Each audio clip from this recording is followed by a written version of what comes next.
Hi friends, எல்லோரும் எப்படி இருக்கீங்க? இன்றைக்கி விலாக் வந்து பார்த்திங்கன்னா ஒரு ஈவினிங் ரொட்டீன். ஒரு 5 o'clock 5:30க்கு மேலே தான் நான் விலாகே வந்து ஸ்டார்ட் பண்ணுறேன். கொஞ்சம் வாய்ஸ் வந்து டிஃப்ரெண்ட்டாக இருக்கும். கோல்டு கொஞ்சம் காஃப்லாம் இருக்கிறதுனால டிஃப்ரெண்ட்டாக இருக்குது. சாரி. காஃபிக்கு வந்து பால் வச்சாச்சு. இன்றைக்கி வந்து பூஜைக்கு பிரசாதம் வந்து பண்ணணும். அதுக்கு வந்து ஒரு சூப்பரான டிஷ் நான் உங்களுக்கு வந்து பண்ணி காட்டுறேன். காஃபியோடு ஸ்டார்ட் பண்ணால் தான் கொஞ்சம் வந்து ரெஃப்ரெஷிங்காக இருக்கும். நல்லா வந்து ஃபில்டர் காஃபி காலையிலேயே வந்து டிகாக்ஷன் போட்டு வச்சுட்டேன். நிறையா பேர் இங்கே வந்து காஃபி பவுடர் எங்கே வாங்குறீங்கன்னு சொல்லி வந்து கேட்டிங்க. நான் வந்து கோடம்பாக்கம்ல சரவணா காஃபின்னு ஒரு ஷாப் வந்து இருக்குது. அது வந்து உங்களுக்கு அந்த ரயில்வே ஸ்டேஷன் இருக்கும். அந்த ரயில்வே ஸ்டேஷன் ரோட்லேயே வந்து இருக்கும்.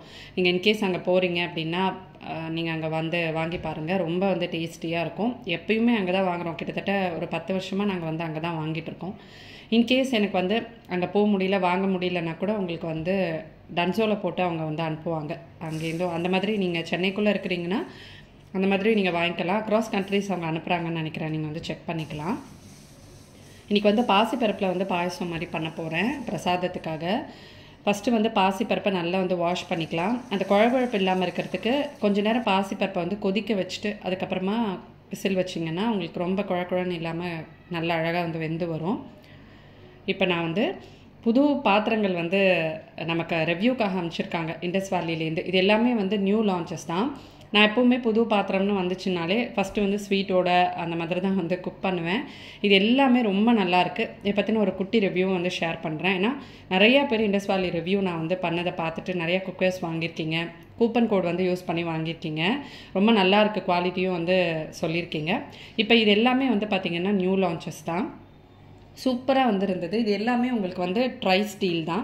பேனை தவிர எல்லாமே லிட்டோட வந்து வந்திருக்கு. இது வந்து சாஸ் பாட்டு 18 சென்டிமீட்டர். உங்களுக்கு எல்லாமே உங்களுக்கு சாண்ட்விச் பாட்டம் தான். அண்ட் இதுக்கு வந்து அழகாக அந்த மாதிரி சைடில் ஹேண்டிலும் வந்து கொடுத்துருக்காங்க. ஸ்டீல் லிட்டு வந்து கொடுத்துருக்காங்க. நாபோடையே வந்திருக்கு. அண்ட் கூல் டச் ஹேண்டில்ஸ் தான். எல்லாமே நமக்கு வச்சுட்டு குக் பண்ணுறதுக்கு ரொம்பவே ஈஸியாக இருக்கும். இது வந்து பார்த்திங்கன்னா கடாய். இதுவும் ட்ரை ஸ்டீல் தான். லிட்டோடையே வரும். 26 சென்டிமீட்டர். இது வீடியோவில் உங்களுக்கு எப்படி தெரியுதுன்னு தெரியல. நல்ல வந்து பெருசு. இது எல்லாமே உங்களுக்கு வந்து கூல் டச் ஹேண்டில்ஸ் தான். இந்த மாதிரி பாத்திரங்கள் எல்லாமே உங்களுக்கு வந்து ஈஸி டு க்ளீன். நீங்கள் எப்படி வாங்குறீங்களோ அதே மாதிரி உங்களுக்கு அப்படியே மெயின்டைன் ஆகும், புதுசு மாதிரியே. அண்ட் இது வந்து பார்த்திங்கன்னா பேனு. இது வந்து ரொம்பவே நமக்கு யூஸ்ஃபுல்லாக இருக்கும். ஏன்னா குட்டியாக வந்துருக்கு. டக்குன்னு காலையில் எழுந்திரிச்சு இப்போ குழந்தைங்களுக்கு ஏதாவது ஒன்று பண்ணி கொடுக்குறோம், அவங்க வரைக்கும் ஏதாவது ரைஸ் வந்து நம்ம கொடுக்குறோம்னா இது வந்து ரொம்ப ஈஸியாக இருக்கும். அண்ட் இதில் உங்களுக்கு எல்லாமே அந்த டியூரபிள் டபுள் ரீஇன்ஃபோர்ஸ்டு ரிவர்ஸ் தான் கொடுத்துருக்காங்க. அதனால் ஹேண்டில்ஸ் எல்லாமே நல்ல உங்களுக்கு ஸ்ட்ராங்காக இருக்கும். இந்த ஆடுறது அந்த மாதிரி எந்த ப்ராப்ளமுமே வந்து இருக்காது. இதில் வந்து நான் இன்னைக்கு குக் பண்ணி காட்டுறேன்.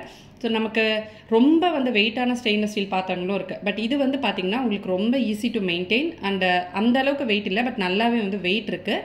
எப்படி இருக்குது குக் பண்ணுறப்போ உங்களுக்கு வந்து ஏதாவது கருப்பாகுதான்றதையும் நான் உங்களுக்கு வந்து காட்டுறேன். பட் நான் குக் பண்ணும்போது நல்லா ரொம்ப நேரம் வச்சு குக் பண்ணாலும் உங்களுக்கு இந்த மாதிரி சைடு பேர்ன் ஆகுது அந்த மாதிரி எதுவுமே இருக்காது. ரொம்ப நீங்கள் வந்து வெயிட்லெஸ்ஸாக நம்ம வந்து கம்மியாக இருக்குன்னு சொல்லிட்டு ஸ்டெயின்லெஸ் ஸ்டீல் வாங்கிட்டோம் அப்படின்னா அதெல்லாம் வந்து உங்களுக்கு கொஞ்சம் மாதம் கூட வராது. சைடு எல்லாமே வந்து கருத்துடும். அந்த மாதிரி நான் வந்து நிறைய ட்ரை பண்ணியிருக்கேன். வாங்குறப்ப கொஞ்சம் வந்து நீங்கள் ப்ரைஸ் பார்க்காம இன்வெஸ்ட்மெண்ட் மாதிரி பார்த்து நீங்கள் வாங்கினீங்க அப்படின்னா உங்களுக்கு வந்து இந்த மாதிரி பாத்திரங்கள்லாம் 10 years கிட்ட வந்து வரும். அவ்வளோ உங்களுக்கு லாங் லாஸ்டிங்காக வந்துருக்கும். இப்போது நமக்கு பாசிப்பருப்பு நல்லா வந்து வெந்து வந்துருச்சு. 2 விசில் தான் நான் வந்து வச்சேன். இந்த சாஸ் பாட்டில் நம்ம வெள்ளை பாகு வந்து வச்சிடலாம். இப்போ 1 கப்பு நான் பாசிப்பருப்பு எடுத்திருக்கேன் அப்படின்னா அது கரெக்டாக 1 கப் அளவுக்கு தான் நான் வந்து வெல்லம் எடுத்துக்கிட்டேன். பதம்லாம் கிடையாது. கொஞ்சம் வெல்லம் நல்லா கரைஞ்சி வர வரைக்கும் இதை வந்து நம்ம குக் பண்ணால் வந்து போதும். இதை நல்லா வந்து வடிகட்டி எடுத்துக்கலாம். இந்த பாயசம் வந்து நீங்கள் கண்டிப்பாக ட்ரை பண்ணி பாருங்கள். ரொம்ப ரொம்ப சூப்பராக இருக்கும்.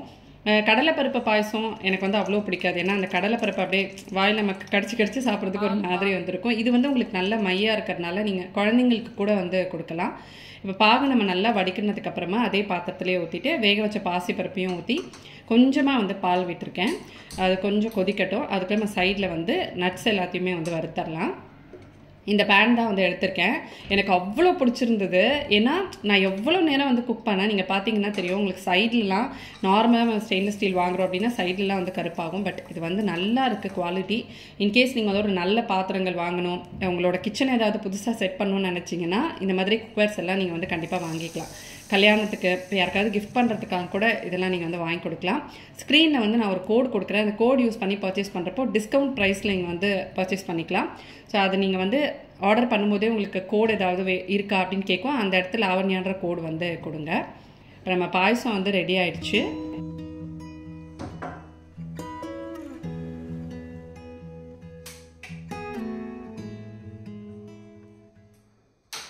நைவேத்தியத்துக்கு வந்து பாயசம் ரெடி பண்ணியாச்சு. இப்போ பூஜைக்கு வந்து ரெடி பண்ணிடலாம். ஹஸ்பண்ட் வந்து முருகர் பூஜை வந்து பண்ணுவார், அதுக்கு வந்து ரெடி பண்ணிடலாம். இந்த பாயசம் நீங்கள் வந்து ட்ரை பண்ணி பாருங்கள். இதுலேயே நீங்கள் வந்து தேங்காய் சேர்த்துக்கலாம். குட்டி குட்டியாக தேங்காய் வந்து நறுக்கி நெய்யில் வறுத்து வந்து சேர்த்துக்கலாம். அப்படி இல்லைன்னா தேங்காய் துருவின தேங்காய் கூட சேர்த்துக்கலாம். எங்கிட்ட ஆல்ரெடி யூஸ் பண்ண தேங்காய் தான் இருக்குது. ஃப்ரெஷ்ஷாக நம்ம வந்து சேர்த்துக்கணும் நைவேத்தியன்றதுனால. அதனால் நான் வந்து தேங்காய் சேர்க்கல. இதை வந்து ட்ரை பண்ணி பாருங்கள். அண்ட் இந்த வீடியோவில் உங்ககிட்ட ஒரு சந்தோஷமான விஷயம் வந்து நான் ஷேர் பண்ணணும்னு நினச்சேன். அது என்னன்றதை நான் உங்களுக்கு வந்து காட்டுறேன். ஒரு அக்ஷய திருதி vlogல நான் பிளான் பண்ணதான் நான் உங்களுக்கு வந்து சொல்லியிருப்பேன். பட் அன்றைக்கி வந்து அது வாங்க போனப்பையும் கிடைக்கல.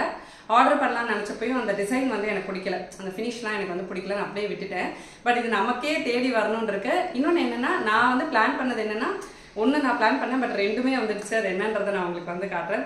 ஸோ அதை பார்க்கலாம். இன்றைக்கி டின்னருக்கு வந்து பார்த்திங்கன்னா இட்லியும் தக்காளி சட்னியும் வந்து பண்ணிடலான்னு பிளான் பண்ணியிருக்கேன். அந்த ரெசிபியும் நான் உங்களுக்கு வந்து ஷேர் பண்ணுறேன். தக்காளி சட்னி எப்படி பண்ணுவேன்றதை வந்து ஷேர் பண்ணுறேன். ஆக்சுவலாக காலையிலேருந்து உடம்பே சரியில்லை. நேற்றெல்லாம் கொஞ்சம் ஃபீவரிஷாக இருந்ததுன்னு எந்திரிக்கவே இல்லை. சரண்யா தான் இன்றைக்கி வந்து சமைச்சு கொடுத்தா. பட் நல்லா வந்து ரெஸ்ட் எடுத்துட்டேன். ஈவினிங்க்கு மேலேயும் நம்ம அப்படியே ஒரு மாதிரி சிக்காகவே ஃபீல் ஆகிட்டு இருந்தது. சரி எழுந்திரிச்சு ஃபேஸ் வாஷ் பண்ணி தலையெல்லாம் வரி ரெடி ஆனோடனே ரொம்ப பெட்டராக நான் ஃபீல் பண்ணுறேன். சரி வாங்க இப்போ நம்ம அந்த கிஃப்ட் என்னன்றதை வந்து நான் உங்களுக்கு காட்டுறேன். இந்த கிஃப்ட் வந்து பார்த்திங்கன்னா என்னோட மாமனார் மாமியாரோட 70க்காக ஹஸ்பண்டோட கசின்ஸ் 2 பேர் வந்து தனித்தனியாக வாங்கி கொடுத்தது. இது வந்து வெள்ளியில் தங்க முலாம் பூசின பூ. இது 108 நார்மலாக உங்களுக்கு வந்து கிடைக்கும். பட் இதில் கொஞ்சம் எக்ஸ்ட்ராவாகவே வந்து இருந்தது. எனக்கு ரொம்ப சந்தோஷமாக இருந்தது இந்த கிஃப்ட்டு பார்த்த உடனேவே. பார்த்திங்கன்னா தெரியும் உங்களுக்கு அந்த ஃபினிஷ் குவாலிட்டி எல்லாமே வந்து ரொம்ப சூப்பராக இருக்குது.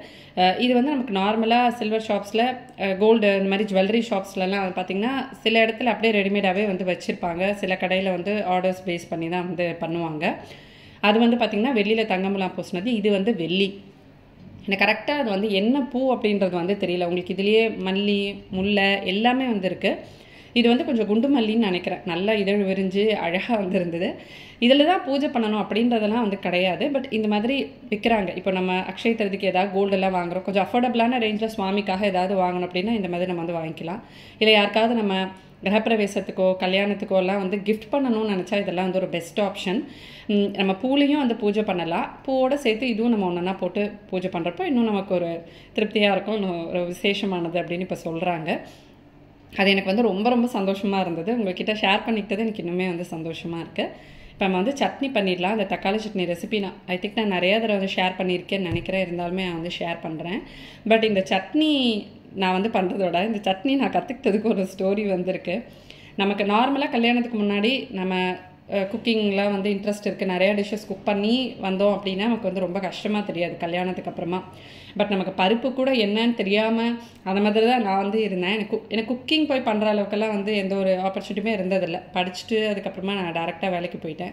கல்யாணத்துக்கு அப்போ தான் நான் வந்து வந்தேன். அந்த ஒரு 6 மாதத்தில் தான் பருப்பெல்லாம் என்னன்னு சொல்லி அம்மா எல்லாத்தையும் வச்சு பருப்பு இது இந்த பருப்புன்னு சொல்லி அதையும் நான் மெமரைஸ் பண்ணி வந்து கற்றுக்கிட்டேன்.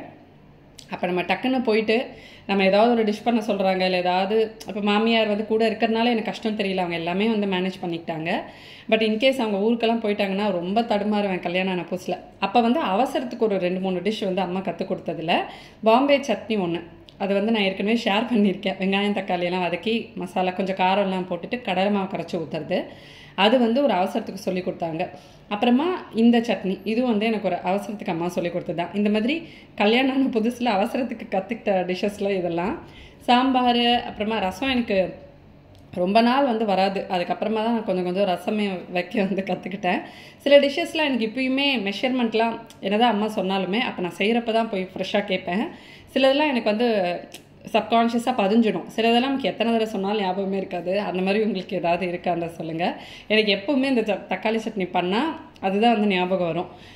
இந்த ரெசிபி ரொம்ப ஈஸி தான். நீங்கள் வந்து மிளகா தக்காளி தான் வதக்கிக்கிட்டு கொஞ்சம் டேஸ்ட்டுக்கு அதில் புதினாவும் கொத்தமல்லியும் போட்டு வதக்கும் போதே போட்டு நல்லா ஆற வச்சு உப்பு போட்டு அரைச்சிக்கோங்க. அரைச்சதுக்கப்புறமா திருப்பி இதுக்கு ஒரு தாளிப்பு கொடுத்தீங்கன்னா இன்னுமே ரொம்ப சூப்பராக இருக்கும். கொஞ்சம் எண்ணெய் விட்டு கடுகு பெருங்காயத்தூள் கருவேப்பிலை போட்டு தாளிப்பு கொடுத்தீங்கன்னா இது வந்து ஒரு தக்காளி சட்னினா கொஞ்சம் திக்காக இருக்காது, தக்காளி குழம்பு மாதிரி வந்திருக்கும். எனக்கு ரொம்ப ரொம்ப பிடிக்கும் இது இருந்துச்சுன்னா கொஞ்சம் எக்ஸ்ட்ரா இட்லிஸ் ஒரு 2 இட்லிஸ் எக்ஸ்ட்ரா சாப்பிடுவோம்னு வச்சுக்கோங்களேன். அந்த மாதிரி ரொம்ப டேஸ்டியாக இருக்கும். தக்காளி தொக்கு வேறு டேஸ்ட் இருக்கும், இந்த தக்காளி சட்னி வேறு டேஸ்ட் இருக்கும். இது நான் எப்போவுமே ஃபைனலாக கொஞ்சம் எண்ணெய் விட்டு கொஞ்சம் சுருள வதக்கிட்டு அப்புறமா வந்து இறக்குவேன். கொஞ்சம் தண்ணியாக வந்து இருக்கும், ரொம்ப நல்லாயிருக்கும். இந்த ரெசிபி நீங்கள் இதுக்கு முன்னாடி நான் ஷேர் பண்ணப்போ நிறையா பேர் ட்ரை பண்ணிவிட்டு ரொம்ப நல்லா இருக்குது அப்படின்னு வந்து சொல்லியிருந்திருக்காங்க. இது நீங்களும் வந்து ட்ரை பண்ணி பாருங்கள். இது வந்து நீங்கள் தோசை இட்லி சப்பாத்தி எல்லாத்துக்குமே வந்து நல்லாயிருக்கும். இது வந்து வெறும் தக்காளி தான் அப்படின்றதுனால நம்ம நல்லா ஸ்டோர் பண்ணி வச்சுட்டு சாப்பிட்லாம். ஒரு 3-4 நாள் இது ஸ்டோர் பண்ணி வச்சு சாப்பிட்லாம். யூஸ் பண்ணுறப்ப தண்ணி இல்லாமல் பாத்திரம் வச்சு யூஸ் பண்ணுங்கள். ஸோ எனக்கு அன்றைக்கி வந்து ரொம்ப வாமிட்டிங் சென்சேஷன் இருந்துச்சு. காலையில் சாப்பிட்டு வாமிட் எடுத்துட்டேன், மத்தியானம் சாப்பிட்டு வாமிட் எடுத்துட்டேன். சரி நைட்டு வந்து வாமிட் எடுத்துடக்கூடாதுன்னு ஒரு பயம் இருந்தது. அம்மா கிட்ட கேட்டப்போ இந்த கஷாயம் வச்சு குடிக்க சொன்னாங்க. இந்த ரெசிபி நான் உங்களுக்கு ஷேர் பண்ணுறேன். இன்கேஸ் கோல்டு காஃப் இருக்குது, அந்த நாசியா உங்களுக்கு கொஞ்சம் வாமிட்டிங் சென்சேஷனாக இருக்குது, இல்லை இன்டைஜஷன் ப்ராப்ளம் இருக்குன்னா இது நீங்கள் வந்து சாப்பிட்லாம். கொஞ்சம் மிளகு சீரகம் வந்து நல்லா இடிச்சுக்கிட்டு அதை வந்து தண்ணியில் சேர்த்துக்கோங்க. இது நல்லா கொதி வர்றப்போ இஞ்சி, ஒரு பெரிய சைஸ் இஞ்சி வந்து நல்லா இடித்து அந்த தண்ணியிலே கொதிக்கும் போது சேர்த்துட்டு கொஞ்சமாக மஞ்சள் பொடி சேர்த்து கொதிக்க விட்டு இறக்குனீங்கன்னா இந்த கஷாயம் வந்து நல்லாயிருக்கும் குடிக்கிறதுக்கு. இதுலேயே வெத்தலை, சுக்கு, அப்புறமா வந்து இன்னொரு இது வந்து சொன்னாங்க, அது மறந்துட்டேன். அதெல்லாம் கூட நீங்கள் வந்து சேர்த்துக்கலாம். அந்த கற்பூரவள்ளி இலை அதெல்லாம் கூட சேர்த்துக்கிட்டிங்கன்னா ரொம்ப நல்லாயிருக்கும். இப்போ மிளகு சீரகம் எல்லாம் சேர்த்து நல்லா வந்து கொதி வந்துடுச்சு. இப்போ நம்ம வந்து இந்த இஞ்சை சேர்த்துடலாம்.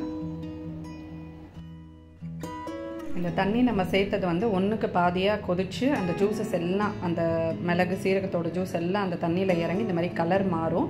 இது வரைக்கும் இதை வந்து கொதிக்க வச்சு வடிகட்டி வந்து குடிங்க. ரொம்ப வந்து ஹெல்த்தியாக இருக்கும். இதே குழந்தைங்களுக்கு கொடுக்குறீங்கன்னா மிளகு சீரகெல்லாம் கொஞ்சம் கம்மியாக போட்டு வெத்தலை, கற்பூரவள்ளி இலையெல்லாம் போட்டு வந்து கொடுக்கலாம். இந்த வ்ளாக் கண்டிப்பாக நீங்கள் என்ஜாய் பண்ணியிருப்பீங்கன்னு நினைக்கிறேன். இதில் நான் காட்டின புது குக்வேர்ஸோட லிங்க் எல்லாமே நான் டிஸ்கிரிப்ஷனில் கொடுக்குறேன். இன்கேஸ் உங்களுக்கு பர்ச்சேஸ் பண்ணணுன்னா அது மூலிமா நீங்கள் பர்ச்சேஸ் பண்ணிக்கலாம்.